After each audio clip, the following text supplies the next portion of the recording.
under the Social Health Insurance Fund to a secret escrow account, allegedly controlled by a consortium contracted to implement the Integrated Healthcare Information Technology System. The authority says the monies meant to fund Shif are safe and are being held in 6 banks locally. Gloria Milimu kickstarts our broadcast tonight. As efforts to ensure all Kenyans become members of the Social Health Authority continue through the ongoing mass registration campaign exercise across the country, it is alleged that monies collected under the Social Health Insurance Fund are being deposited to a secret escrow account as per confidential contract entered between the Ministry of Health and a consortium. It is alleged that the contract that remains shrouded in secrecy allows parties to jointly issue instructions to the agent to set up an account to be held in the name of the escrow agent. It further alleges that the procuring entity will immediately, upon commencement of registration and payments by end users of the system, transfer or procure the transfer to the escrow account of such amount necessary to enable it meet its present and future payment obligations. An escrow is said to be a financial arrangement whereby a third party is entrusted to hold funds pending execution of a contract. However, the Social Health Authority has rubbished the claims, stating that Shif contributions are safe. Acting Social Health Authority Chief Executive Officer Robert Ingarisa told KTN that the monies that have so far been collected, amounting to 14 billion within a span of 2.5 months, are being collected through a system that goes to at least 6 bank accounts. It is from those bank accounts we disburse to the hospitals. Ingarisa further says that the 6 collecting banks have been integrated to the SHA system to facilitate the collection of member contributions. Anyone seeking to pay to the Shif account, one, you have to interact with our system. You'll be able to generate a payment advice.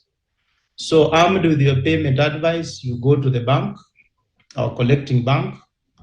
They will be able, because of integration, be able to view that payment advice from their side and then receive your money against that advice. The 6 banks include KCB, ABSA, Cooperative, CDN, Equity, and Diamond Trust Bank. I wish to assure that the money that is meant to fund the social health insurance for the public, it's very safe. It is in SHA accounts held in the 6 banks and nowhere else. Questions have also been raised regarding the decision to have a separate pay bill for Shif remittances, contrary to President William Ruto's single pay point for all government services as per the July 2023 directive. Critics reckon it could be the reason why an escrow account allegedly exists, even despite alleged warning on its creation for not being in line with existing public finance laws. The government, in an effort to help us stabilize, gave us an exceptional exemption for 3 months, within which we were to use this pay bill.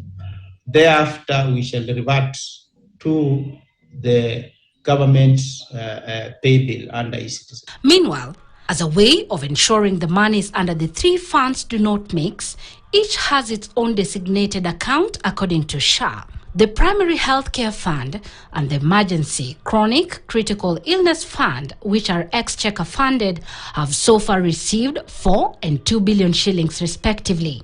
Another 1 billion shillings caters for the indigents according to the Social Health Authority. Gloria Milimu, KTN. There is something big going on in the Kenya Kwanza administration. This is after there was a very big dispute between the transitioning of NHIF to Shif SHA. And of the moment, KTN have come up with a story that there's something or there's amount of money which is being dispersed to Pharaoh accounts. And that begs the question, how efficiently is SHA going to have to be in the next coming days? We have seen a lot of Kenyans come out and condemn SHA. They are citing that this thing is not working and it's overburdening many people. Rather, they should have stuck with NHIF and think of how to make NHIF even better than what is happening at the moment with SHA. So we have seen very big political heavyweights come out, and many people who are in opposing factor come out to say that the system indeed is very rigged.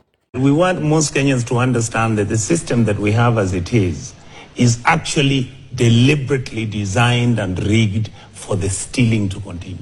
Okay. The reason why there is no money circulating is that there are a few individuals who have gotten into these arrangements for primitive accumulation of state resources, where the strategy is you must go out there and solicit and negotiate and pull out whatever, because you remember we are supposed to have a system where the winner takes it all. You remember we were asking questions about what is these issues about people talking about contracts, about percentages. Why would that be the case? It is because what you are saying, and I'm really trying to be very brief so that I don't start discussing what the advantage and disadvantage of every procuring system is. Yeah. There is no advantage or disadvantage. The system is deliberately broken by a governor if he wants to break it. Mm-hmm. It is broken by the presidency if he wants to break it. All right? The PPP programs which have come, we have never said that we don't want us to have a new airport. No. Can't you do it so that we get value for money? Can't you do it above the law so that you have more 3-4 companies which can come and then give us offers which even the public will scrutinize? Can't you hold public hearings according to the Constitution? So the problem is not the procurement. The problem is how it is done. The problem is the people. Which people? That's the people who are stealing exams for their kids. That system, yes. Ken, is so messed up from down that way, it cascades to the top. Okay. The things, I mean, Ken, how many times have we said, look at about police recruitment, look at teachers recruitment, look at how we are handling. Unless people sit down and say we must figure out how to fix this system, we will all those things you're talking about, those are lofty ideas which you are imagining and assuming that Kenya is a free, democratic, within a country that wants to run its things within the law, that believes in the law, that believes in fairness and believes in equity. That when money goes to the county, the governor will be magnanimous enough. They can never be magnanimous enough. Okay. Every governor looks for a way to beat the system. And take a little bit for him, or all of it. All of it. All of it. The community just keeps 10% or 20%. The rest goes. 90 goes to the Then government. they take the money. I'm sure Mtata's talked about it. Then can you see the pictures? We come from Dubai, how we have bought beautiful houses, how we are driving big ships, and how we have bought houses in New York, New Jersey. And Tragedy. Indeed, majority of the system in Kenya at the moment are somehow rigged because they seem not to working. We have seen thousands of projects stalled across the country. We have seen old schools from 1980s which are in a very story state up to date. Yes, there is CDF which is being dispersed to each constituency. There is money for development. We have seen stadiums, we have seen big roads, we have seen factories which were initiated by the government. Some of them even being funded by European money like the banana factory in Taita Taveta. But look at what is happening. They are just stalled. The system is rigged and it's working in a way to favor the cartels and those people who are corrupt, especially some of them who might have an hand in political decision making.